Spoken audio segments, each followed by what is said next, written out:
Thank you very much. Yeah, does IVL replace atherectomy in the calcified SFA disease? So vessel preparation, why do we need vessel preparation? Successful endovascular therapy requires 3 steps, as we have seen before: crossing, vessel preparation, and the delivery of definitive therapy. And we know that the adequate vessel preparation improves the outcome of all endovascular intervention, and especially the area of drug-coated balloons has led to re-emphasis on the importance of vessel preparation.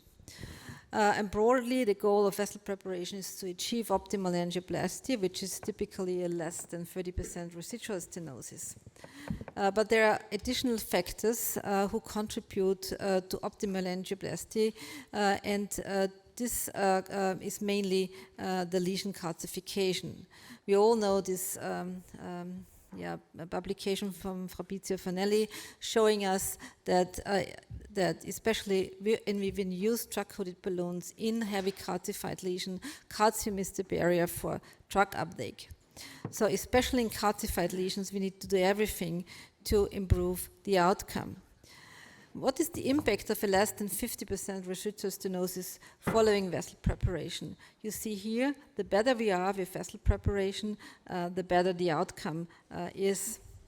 So when to choose atherectomy when IVL? There is a Delphi consensus, and some guys sitting here in the audience also have been part of this publication, mainly guided by physicians from Germany, because in Germany we still, or in Europe, we still have this issue of the acceptance of atherectomy. So this Delphi consensus has been recently published. And atherectomy facilitates the removal of fibrotic and calcified atheroma.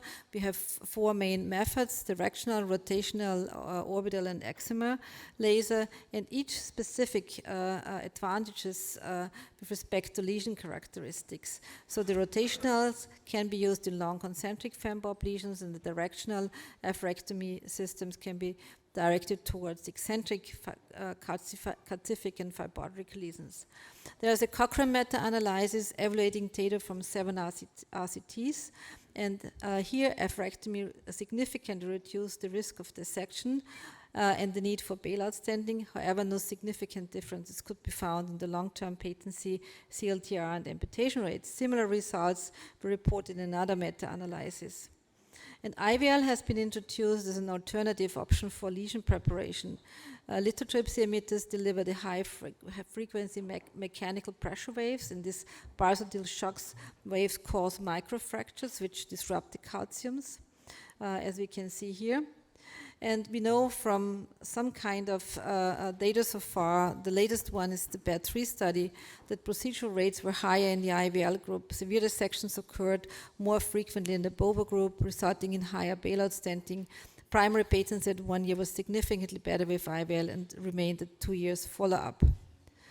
So the Delphi consensus for the lesion preparation and definitive treatment tools.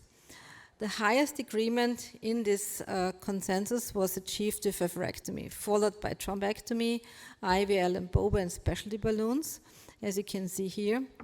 Atherectomy may be considered in selected, moderate, severe calcification or in non-dilatable lesions, and might be considered in mobile segments like the popliteal artery to avoid stenting. Should not be used routinely for lesion preparation with endovascular procedures, whereas a clean warning exists for atherectomy in lesions with fresh or organized thrombus after subintimal wire crossing. Low profile rotational atherectomy can be considered as a bailout option if balloon catheters cannot be advanced through chronic total occlusions after intraluminal wire crossing. And IVL usage in heavy calcified lesions. So this is the table which has been created in this Delphi consensus: no or mild, atherectomy, moderate or severe, IVL.